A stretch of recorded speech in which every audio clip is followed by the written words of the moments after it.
Bonjour à tous et à tous. Alors aujourd'hui, je vais vous montrer comment créer une clé USB bootable. Alors pour ça, il va falloir une clé USB.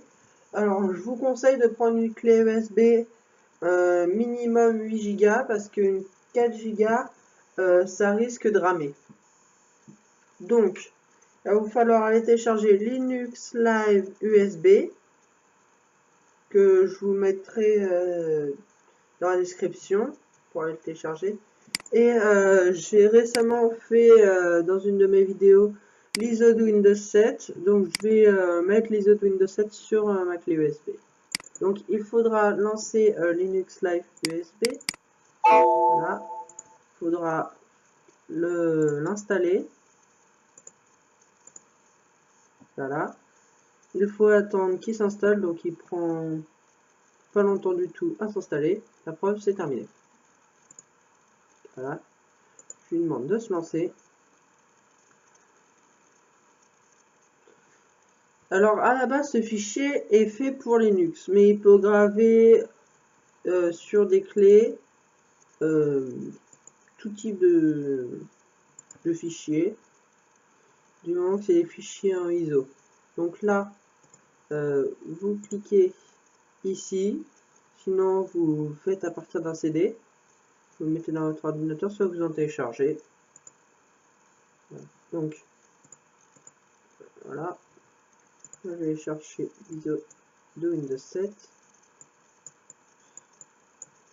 Voilà, demandez de l'ouvrir, il va le charger. Voilà. Alors, je vous conseille de cocher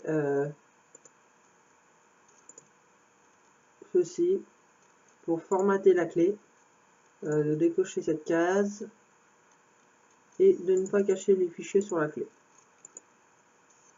Après, si vous voulez plus de sécurité au niveau de votre clé, vous pouvez demander à cacher les fichiers sur votre clé. Voilà. Donc maintenant, il faut attendre qu'il l'identifie. Donc pour l'instant, là, vous le voyez ici au niveau de la clé, c'est vert. Donc ça veut dire qu'on peut utiliser la clé. Et ici, par contre, au niveau du feu, c'est rouge, ça veut dire que c'est pas bon encore. Alors mode live, c'est pour avoir de la persistance au niveau de votre clé. Donc c'est pour pouvoir stocker des choses sur votre clé quand vous bootez sur votre clé. Je vous conseille pas de le faire parce que ça risque de faire ramer plus votre clé USB. Surtout si vous n'avez pas une clé USB de 8 Go. Après, ça sert à rien d'avoir une clé USB qui fasse 12, 32 Go, etc. Ça ne sert strictement à rien. Voilà. Marque connue que c'était un Windows 7.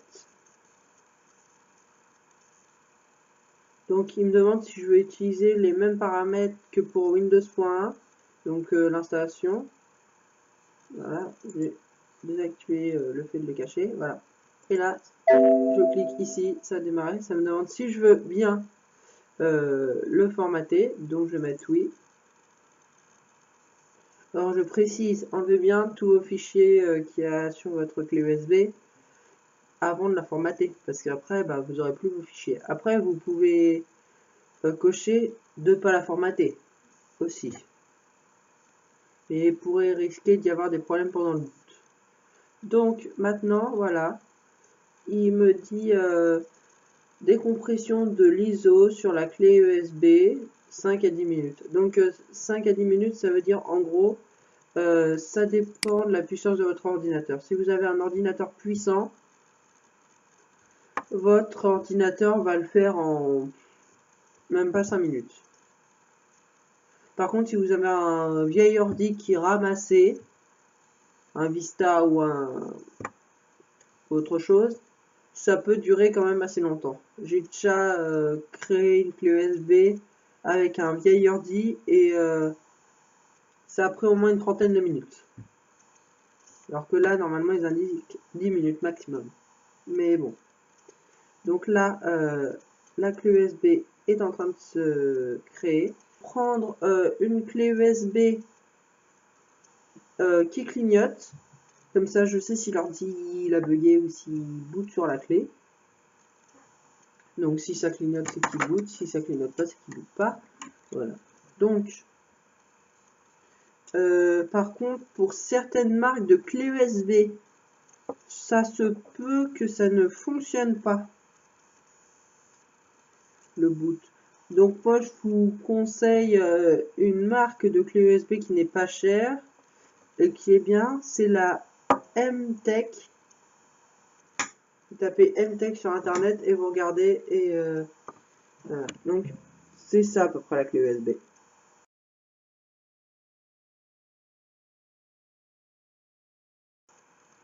Alors aussi, le temps va durer plus ou moins longtemps par rapport à la taille de l'ISO. Donc là, mon ISO il est assez gros, il fait 2 Go 16. Donc ça va durer, oui, peut-être plus de 5 minutes. Donc, si vous voulez être sûr que votre PC ne bug pas en créant la clé USB, vous pouvez aller ici et vous verrez votre clé USB, vous faites propriété et vous regardez le nombre de gigas qui est utilisé par rapport au nombre de gigas de la clé. Et en fait, l'ISO, quand il sera installé sur votre clé USB, fera la même taille que son fichier d'origine. Oui, 2 Go 16. Donc là, il y a encore du temps à attendre parce que espace utilisé, il n'y en a que 730. Donc normalement, si je le refais, voilà, on voit que ça a augmenté et ça n'augmente pas vite malheureusement. Donc il faudra encore attendre.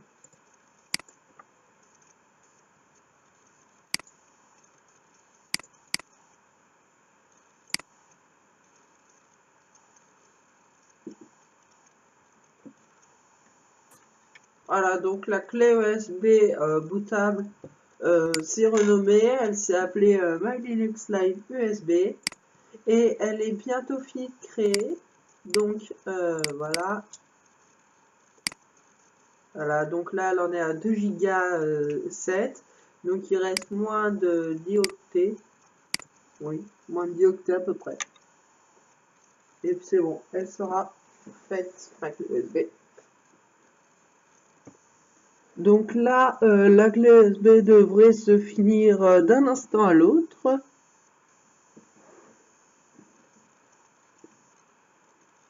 Et voilà.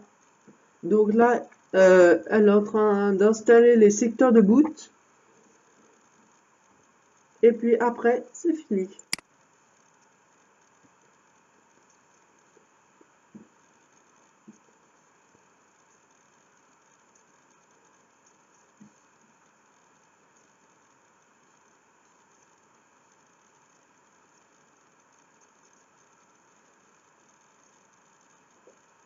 Donc là, elle va vous lancer sur la page internet de Linux Live USB. Vous en fichez, vous pouvez fermer. Et après, ça vous met votre clé USB est prête. Voilà. Donc maintenant, on peut aller faire un petit tour sur la clé USB pour vous montrer qu'elle est faite.